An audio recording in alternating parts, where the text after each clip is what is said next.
Hello friends, welcome back to my channel Study Art Hub. Like, subscribe and press the bell icon for more new notifications. Sculptor artist है जो सभी परीक्षा के लिए महत्वपूर्ण मूर्तिकार रहे हैं। मूर्तिकार देवी प्रसाद रॉय चौधरी। देवी प्रसाद रॉय चौधरी का जन्म 1899 ईस्वी में हुआ था और इनकी मृत्यु 1975 ईस्वी में हुई थी। कहाँ पर? तो चटगांव, बांग्लादेश में। और ये लाइन ध्यान रखिएगा, रंगपुर जिले के ताजहाट नामक स्थान पर ये पैदा हुए थे एक जमींदार परिवार में। इनकी रुचि कला में देखकर इनके पिता ने 1914 ईस्वी में इन्हें कोलकाता कला विद्यालय शांति निकेतन बंगाल में है, अवनींद्रनाथ टैगोर को सौंप दिया। तो यहाँ पर अवनींद्रनाथ टैगोर टीचर रहे हैं, इनरोल्ड हुए थे एज ए टीचर 1905 ईस्वी में। और डीपी रॉय चौधरी यहाँ पर कब आए हैं एज ए स्टूडेंट? 1914 ईस्वी में, ध्यान रखिएगा। और जो मैंने ट्रिपल स्टार लगाया वो लाइंस बहुत इंपॉर्टेंट है। तो देवी प्रसाद रॉय चौधरी दक्ष निशानेबाज, कुशल नाविक, कुश्तीबाज और कुशल शिल्पी थे। देखिए ट्रिपल स्टार है ना, जहाँ जहाँ आपको ट्रिपल स्टार मिलेगा वो लाइंस इंपॉर्टेंट है, ध्यान से देखिएगा उस लाइंस को। कोलकाता में अध्ययन के दौरान इनकी भेंट इटालियन चित्रकार बायस से हुई थी। बायस से इन्होंने क्या सीखा था? तो तैल विधा में पश्चिमी चित्र मतलब वेस्टर्न्स की पेंटिंग को इन्होंने कैप्चर किया है, ऑयल कलर। इन्होंने मूर्तिकला का अध्ययन हिरमन रॉय चौधरी से सीखा। तो ये दोनों लाइन्स इंपॉर्टेंट है कि मूर्तिकला का एजुकेशन लिए थे हिरमन रॉय चौधरी से और चित्रकला का अध्ययन किया है इन्होंने किस टेक्निक में? तो पश्चिमी पेंटिंग्स बनाई है ऑयल कलर में बायस से। तो दोनों गुरु इंपॉर्टेंट हैं। 1929 ईस्वी में 1929 में ये कहाँ पर टीचर रहे हैं? तो मद्रास कला विद्यालय के अधीक्षक बनाए गए। इसी वर्ष ये इसके प्राचार्य बना दिए गए थे। मद्रास कला विद्यालय के प्रथम टीचर कौन थे? प्रथम भारतीय टीचर, देखिए प्रथम भारतीय टीचर 1929 ईस्वी में डीपी रॉय चौधरी। 1884 ईस्वी में यहाँ पे टीचर रहे हैं ईवी हैवेल। तो ये लाइन बहुत इंपॉर्टेंट है, ईवी हैवेल। और इसके बाद मतलब 1921 में जब ये टीचर थे डीपी रॉय चौधरी, इनके बाद यहाँ पे टीचर रहे हैं 1957 में केसीएस पानिक्कर। 1954 ईस्वी में स्थापित ललित कला एकेडमी न्यू दिल्ली में है। उसके प्रथम अध्यक्ष और चेयरमैन बने थे डीपी रॉय चौधरी। कब बने थे? 1954 ईस्वी में। 1955 ईस्वी में जापान के टोक्यो नगर में यूनेस्को द्वारा आयोजित गोष्ठी के प्रेसिडेंट डायरेक्टर रहे डीपी रॉय चौधरी। इन्होंने रविंद्र भारतीय विश्वविद्यालय से डीलिट की उपाधि प्रदान की। तो डीलिट की उपाधि ने कहाँ से मिली? रविंद्र भारतीय विश्वविद्यालय कोलकाता से। ये लाइन बहुत इंपॉर्टेंट है कि 1958 ईस्वी में इन्हें भारत सरकार द्वारा क्या मिला? तो पद्म भूषण प्रदान किया गया। मूर्तिकार तथा चित्रकार दोनों होने के साथ साथ इन्होंने और किस टेक्निक में काम किया है? तो देख लेते हैं। जल रंग painting, panel painting, wall painting, जापानी ढंग से सिल्क पर चित्रित एवं पोर्ट्रेट पेंटिंग तैल रंगों में इन्होंने बनाया है। इनकी कला यात्रा पौराणिक विषयों पर, देखिए इनका जो कला यात्रा रहा है वो पौराणिक मतलब माइथोलॉजिकल पेंटिंग सब्जेक्ट्स मैटर को इन्होंने चूज किया है। और किस टेक्निक में? तो वॉश चित्र में वॉश पेंटिंग बनाए थे, वाटर कलर से वॉश टेक्निक की जाती है। इसके बाद इन्होंने यथार्थवादी किसके बारे में बात हो रही है? तो मतलब इन्होंने रियलिस्टिक शैली को रियलिज्म आर्ट मूवमेंट में व्यक्ति चित्रण किया। तत्पश्चात इनके इंस्पायर्ड किससे थे ये देख लेते हैं। तो वर्डेले और रॉडिन से इंस्पायर्ड थे, प्रभावित रहे हैं। और इन्होंने प्लास्टर तथा मिट्टी में काम किया है, उसमें मूर्तियां बनाए थे डीपी रॉय चौधरी। तो ये लाइन्स इंपॉर्टेंट है, अच्छे से देखिएगा। ये मूर्तिकार के रूप में अधिक फेमस थे। तो ज़्यादा फेमस किस में थे? तो मूर्तिकार के लिए। पेंटिंग्स तो किए ही हैं लेकिन मूर्तिकार के लिए फेमस है। देखिए समन्वयवादी होने के कारण इन्होंने और किस टेक्निक में काम किया? तो निम्न वर्ग के संघर्षपूर्ण जीवन के मजूमदार वर्ग के ने इनकी कला को प्रेरित किया, जिसका श्रेष्ठ उदाहरण श्रम का विजय ये क्या है? इनकी एक मूर्ति है। इनकी अधिकांश प्रतिमा में विशेष परिस्थितियाँ क्या दिखाई देती हैं? विशेष परिस्थितियाँ और द्वंद्वपूर्ण संघर्ष दिखाई देते हैं। मांसपेशियों पर इन्होंने विशेष ध्यान दिया है। तो इनकी जो मूर्तियां होती थी, उनकी मूर्तियां देखिएगा ट्रिम्फ ऑफ लेबर, उसमें इन्होंने मांसपेशियों पर काफ़ी फोकस किया है और यथार्थ व वास्तविक रूप में भी अंकन किया है इन्होंने। 1975 ईस्वी में इनका निधन हो गया था। तो इनका डेथ कब हुआ है? मृत्यु 1975 ईस्वी में। अब कब बॉर्न हुए थे ये तो बताए थे 1899 ईस्वी में।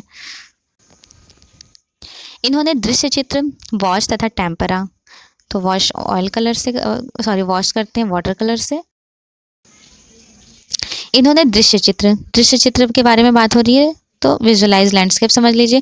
किस टेक्निक में इन्होंने बनाया है, तो वॉश तथा टेम्परा। तो वॉश टेक्निक तो किससे करते हैं पता ही है, वाटर कलर से। और टेम्परा टेक्निक में egg, glue, glycerine, egg yolk को मिक्स करते हैं। इस तरह की टेक्निक में इन्होंने काम किया।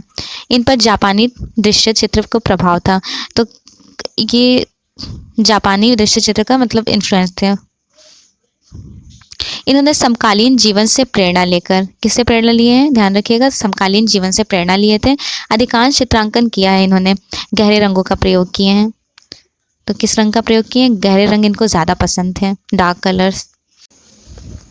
इनकी मूर्ति आकृति वास्तविक शरीर अनुपात को ध्यान में रखकर बनाया गया है। फॉर एग्जाम्पल इस तरह से हम आपको समझा सकते हैं, कोशिश कर रहे हैं थोड़ा।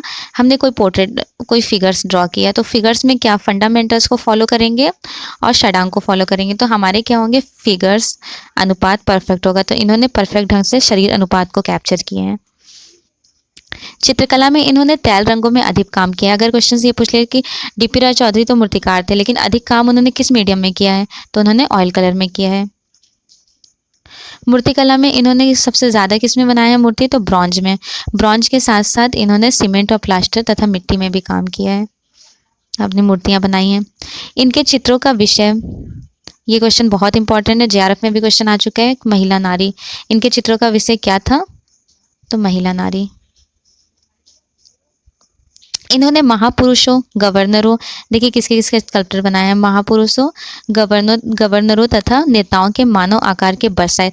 बर्स्ट साइज किस साइज को कहते हैं, इसके बारे में डिस्कस कर लेते हैं। लाइक इस तरह का हमने कैनवस लिया, ये कैनवस ले ली। कैनवस में हम सिर्फ पोर्ट्रेट जब बनाते हैं, पता होगा बीएफए सेकेंड ईयर में जो पोर्ट्रेट की स्केचिंग की जाती है, तो जो पोर्ट्रेट बनाते हैं उसे बर्स्ट साइज कहते हैं, आवच साइज को। स्वतंत्र कलाकार, फ्रीलांस आर्टिस्ट रहे हैं ये। इनका कथन बहुत फेमस कथन है, देख लेते हैं। कला किसी के बाप की बपौती नहीं है, इसे कोई भी ग्रहण कर सकता है। राइट, सही कहा इन्होंने। इनके दृश्य चित्र पर रैम्ब्रांड तथा टिशियन का प्रभाव है। रैम्ब्रांड किस आर्ट मूवमेंट से बिलोंग करते हैं, बरूक आर्टिस्ट हैं। रैम्ब्रांड बरूक आर्टिस्ट हैं। और टिशियन है वेनिस गढ़ के artist. High renaissance art movement चला था यूरोप में, वहाँ पर एक फ्लोरेंस और दूसरा वेनिस पार्ट था, तो ये वेनिस के आर्टिस्ट है टिशियन। तो इन दोनों का रिफ्लेक्शन इनकी पेंटिंग में दिखाई देता है। डीपी रॉय, इन्होंने मद्रास में आधुनिक कला का प्रचार प्रसार किया। तो ये लाइन इंपॉर्टेंट है, आधुनिक कला का प्रचार प्रसार कहाँ पे किए थे, तो मद्रास में। इन्होंने मूर्तिकला में रोमांसवादी प्रवृत्ति का सूत्रपात किया है। महत्वपूर्ण चित्र इनके देख लेते हैं। फेमस पेंटिंग है महल की गुड़िया, निर्वाण, दुर्गा पूजा, शोभा यात्रा, आंधी के पश्चात तूफान, पुल। इन्होंने किस टेक्निक में बनाया है, तो पुल बनाए थे पेस्टल रंग में, पेस्टल कलर में पुल बनाए थे। खतरनाक रास्ते, गंदी बस्ती, कमल सरोवर, प्रकाश व छाया, कौतूहल, आरती, स्नान के घाट, नेपाली लड़की, भूतिया औरत, लेपचा कुमारी, तिब्बती बालिका, दोपहर का विश्राम, मुसाफिर, he has long way to go. अब इनकी फेमस मूर्तियाँ देख लेते हैं। इन्होंने बनाए हैं रविन्द्रनाथ टैगोर का portrait, Annie Besant, Motilal Nehru, Percy Brown, OC Ganguly, Jagdish Chandra, Mrs Blackwell, sir CP Ramaswami, sir CP Kumaraswami, sir CR Reddy. इनके मोस्ट फेमस स्कल्पचर के बारे में डिस्कस कर लेते हैं। मूर्तिकला जिसका नाम है ट्रियम्फ ऑफ लेबर, हिंदी में कहते हैं श्रम की विजय। और इसमें क्या दिखाया गया है, तो चार मानव प्रतिमा एक बड़े लट्ठे को पत्थर से ढकेल रही हैं।